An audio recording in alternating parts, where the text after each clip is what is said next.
Liz, thanks for your contribution to the task force. I also want to thank Leader McCarthy for standing up the task force, having the vision to deal with the threat that we face today as a nation. It's truly been an honor. As the leader said, this was supposed to be bipartisan. This was a policy exercise, not a political one. And this report will shape our foreign policy towards China for years to come. This is not a Republican or Democrat issue. This is an American issue first and foremost. And I want to thank all the China Task Force members standing up here today from 11 committees of jurisdiction, working together cross-jurisdictionally. It's never an easy thing to do in Congress. But we brought it together and we came up with 400 recommendations, nearly 200 legislative recommendations, and 2/3 of those bipartisan, all in this final report that I have here today. This isn't the first time in my career that I've experienced espionage from the Chinese Communist Party. In 1996, when I was a young federal prosecutor at the Department of Justice Public Integrity Section, there were reports coming in that China was trying to influence our elections. Sound familiar? And I was assigned to the campaign task force and prosecuted the Johnny Cheng case. He pled guilty, and then he started cooperating. And what was probably the most fascinating prosecution that a young guy at that time could have had. And that's because the investigation revealed the fact that China Aerospace and the Director of Chinese Intelligence conspired to obtain military technology and satellites from the United States. Long story short, the PRC deposited money in Cheng's Hong Kong bank account that he used to then influence the 1996 election. This is not a time a foreign power has attempted to influence a presidential election, and it certainly will not be the last. But it gave me great insight into the way the Chinese Communist Party operates so many years ago. It's been 20 years since then. That story could easily be a headline today because the threat from Chairman Xi's Chinese Communist Party largely remains the same. However, today it's more aggressive, it's more expansive, it's more sophisticated, and it's better resourced. For decades, they've stolen our intellectual property. In what NSA Director Admiral Keith Alexander said, one of the largest transfers of wealth in human history. For years and years, we tried to bring the People's Republic of China into the family of nations as a friend, as an ally.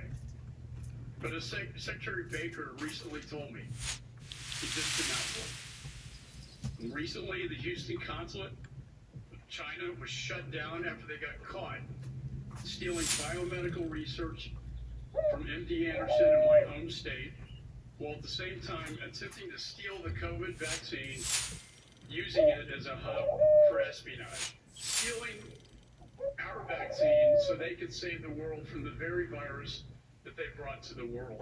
That is why this China Task Force report is so important. And it focuses on foreign policy with the Chinese Communist Party. Whether it's our military posture with China, to countering their Belt and Road Initiative, to condemning their human rights violations every day, to supporting the protesters in Hong Kong and the threatened countries like Taiwan and Tibet and the Himalayas, to countering the CCP's 100-year marathon for global and military dominance. And for decades, the United States and its allies have been asleep at the wheel until COVID-19. COVID created an awakening experience for the American people, and the sleeping giant has finally awoken. And they took what could have been a local outbreak, as what police said, and covered it up and hid the evidence, and it turned into a global pandemic. One of the biggest takeaways from this report has been the vulnerability of our supply chain with China. When the United States and our allies called for an independent investigation into the origins of the pandemic, the CCP weaponized their control of the supply chain, threatening to withhold vital supplies from the United States.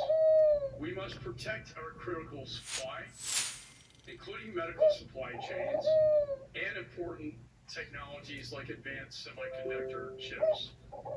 That's why we focused a big part of this report on how we can protect our critical supply chains, including medical supplies and important future technologies. We must take steps to protect these critical supply chains. We simply cannot afford to wait any longer. Our national security depends on it. The Chinese Communist Party is the greatest long-term threat to the interests of the United States of America. You know, my father's generation fought in World War II. I grew up in the Cold War. My children, they experienced 9/11, and most of us in this room did. But now the greatest challenge for this generation is the Chinese Communist Party. It is a generational struggle. And this is a generational document that will guide the Congress for many years to come. So again, I want to thank Leader McCarthy. And McCarthy worked so hard on this. I really want to thank the ranking members of all the committees of jurisdiction. And I want to thank the members of the task force for their very hard work over the last several months to put this together on time. And I want to thank the staff that worked tirelessly over the weekends and late at night, even as late as last night. Caroline Campbell was working till probably 3 o'clock in the morning to get this thing done. Thanks to all the staff. This is a true appeal to the patriotism of American businesses and Americans across this country to wake up to the Chinese Communist Party. And with that, I go back. Thank you, Michael. I do want to thank the staff. I want to thank, when you look at these members, you might see faces, but you don't know their expertise. You have those that have served in combat, those who are experts in healthcare, those who are expert in trade or financial services. To combine them all together. And behind are other members who helped as well, from all the 11 jurisdictions, the ranking members of their committees as well, working together as well. And I also want to thank people who are not here. Those Americans across this nation, be it in business, be it in former government, serving in the Obama administration, the Republican administration, for being a part of this task force, for providing us the information of your knowledge, providing us your recommendations. This group as a whole, the work that they were able to do to serve all this nation and all the members. Everybody in Congress will be able to get this report. It's not something that you can and or should just read. Actually action items, legislation that can pass, legislation that will make us stronger, safer, and have a much brighter and prosperous future. With that, I'm going to open it up for questions. I know everybody can't fit the room, so I'm going to start with Zoom. And I know there might be a little pause from a technical point of view. We have our first question by Zoom. And I've got a lot of expertise here.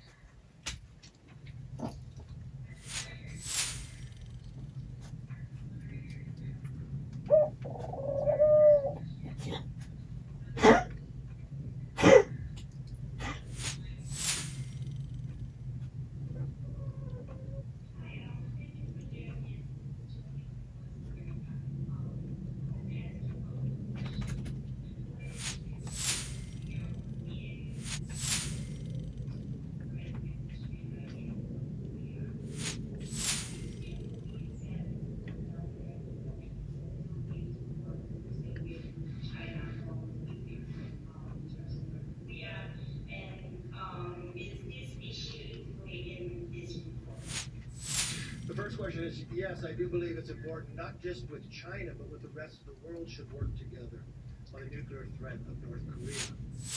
This administration, the Trump administration, has prioritized that. We've been able to shrink the number of tests that have gone forward. I think we're closer to getting there, but everybody must work together, not just China themselves, but I believe it is very important. You want to touch on in the report itself? We talk a lot in the report, and we think of Voice of America translating the origins of COVID-19 into Mandarin, penetrating the Chinese firewall, getting it to mainland China, so that the people of China could actually read the truth about their government. And this report went viral. President Xi's spokesman condemned the task force and the report itself. In fact, they dedicated an hour-long CGTN television propaganda piece debunking this report because they know it's true and they fear their own people more than anything. And so I want to thank Voice of America for that. Yes, China can be a leverage on North Korea, but it's also important in this report to point out and support our allies in the region. And that is South Korea, who's under threat from China, and that is Hong Kong, who was invaded by China in violation of the UK-Sino Treaty, to Taiwan, where China parades its military, its warships, and the Taiwan Straits every day, to the South China Sea that threatens not only Taiwan, but Malaysia, the Philippines, and Vietnam. It's important that we work with our allies to win this global competition.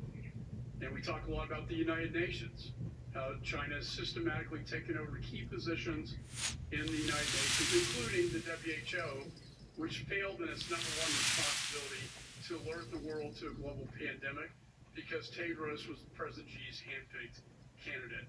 We need to take more of these positions back, that not just the United States, but our allies, so that the body that we fund so much and pay so much money to can be better represented for freedom and democracy. We have a question on Zoom.